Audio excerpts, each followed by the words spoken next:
Well, I want to say what's up to everyone. God bless you. I'm thankful for all of the pastors and ministry leaders that will be tuning in to this podcast. This is another episode of the Pastor Plus podcast. And one of the things that we're standing on in this particular podcast is the idea that one day every pastor is going to come to grips with one or two of the most important questions that I believe he or she is going to be asked one day, and that is what else? That's question number one, and what next? Whether by circumstance or by age, you're going to ask that question. What else? What next? By the way, my book entitled Pastor Plus is there for you on Amazon or Google, wherever you are able to buy a book. But those are two fundamental questions. What else? What next? I've seen pastors get all the way to the end of their pastorate and struggle with that question, struggle with what else and what next. And so I think sooner or later we're going to have to ask that question. So it probably is best for us to ask that under our own terms. What else and what next?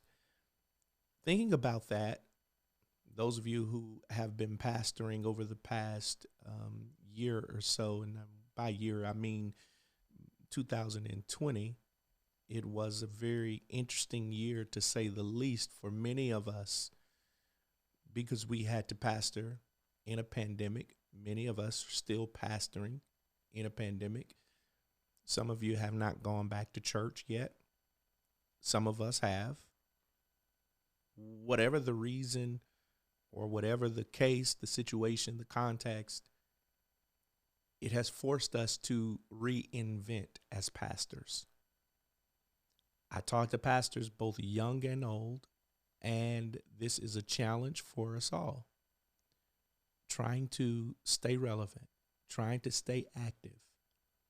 Some who are Zooming the whole service. Some who are using their cell phones. Some are streaming with multi-camera setups, and you're fine. However the case, what we're talking about is you as the pastor, the senior leader.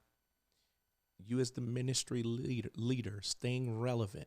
How are you staying relevant to the call that's on your life?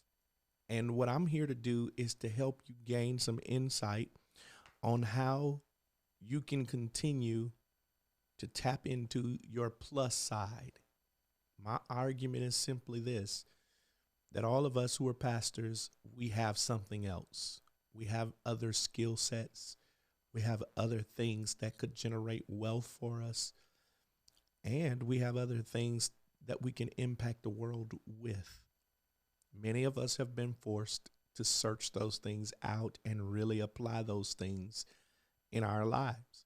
So some of you may be struggling. Some of you may be kind of stuck on what else can I do? And I want to help you think about some of those things.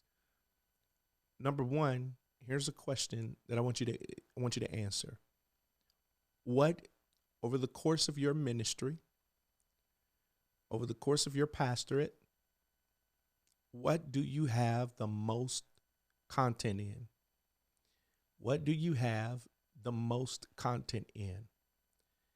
There are some pastors who are listening to me right now. You say, I have a whole year's worth of teachings on leadership. I have content on sermon prep or sermon delivery. I have content on structuring organizationally a ministry from ground zero. I have content on succession planning or succession. I have content on how to write a book as a pastor. What do you have the most content? I want you to answer that critical question. That's a good place to start. One of the toughest things to do as pastors who will go on to write books or pastors who are doing podcasts such as this one, pastors who are creating other content things to create revenue for themselves personally, or to create, here it is, to create energy or some kind of momentum for their ministry or their church. You can do that by you as the pastor being as busy as you can be. So what do you have the most content? Search that out.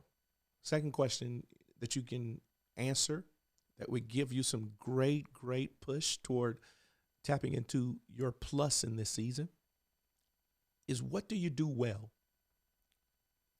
What do you do well as a pastor? Every pastor, I believe, has something they specialize in. Some pastors are better teachers than they are preachers. Some pastors are better preachers than they are teachers.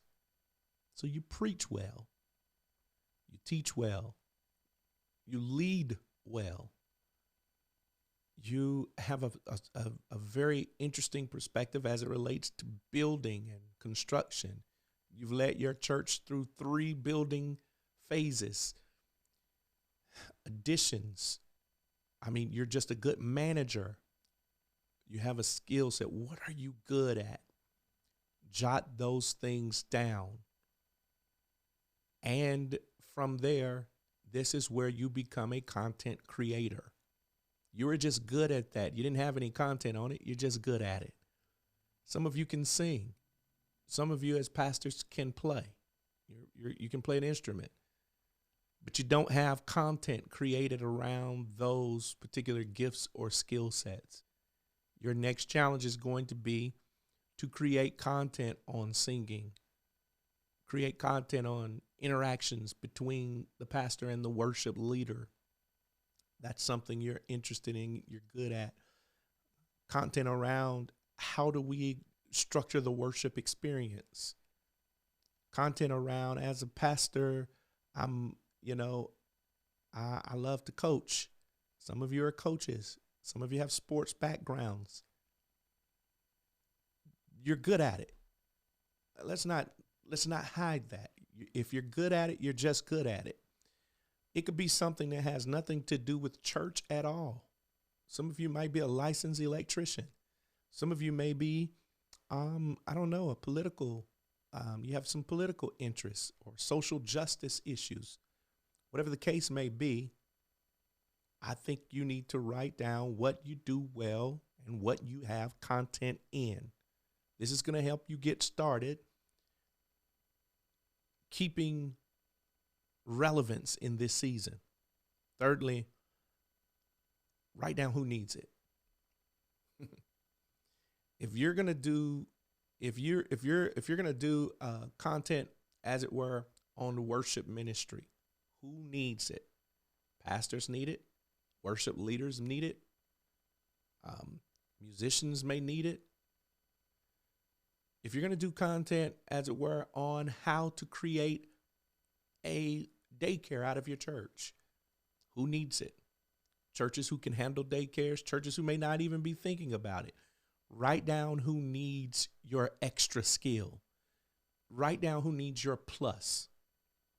I'm good at coaches. I've got an athletic background. I'm good at coaching, rather. And I've been a coach for the most part of my life. Write those concepts down. Okay? And think about who may need it. Who may need your skill from a pastoral perspective? Who may need your skill developing leaders? Who may need your background in organizational leadership? Who may need your skill on how to create culture, how to impact people? Who may need those skills? And then finally, here's what I want you to come to grips with. How will you get it to them? How then will you take all of those skills, package it up, and get it to them?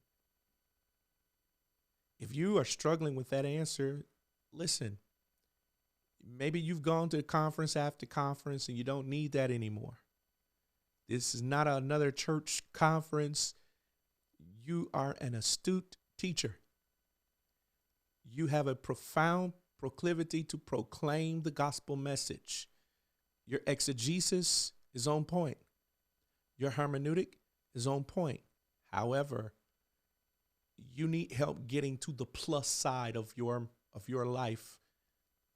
How are you influencing markets? How are you influencing your community? How are you creating revenue for you and your family?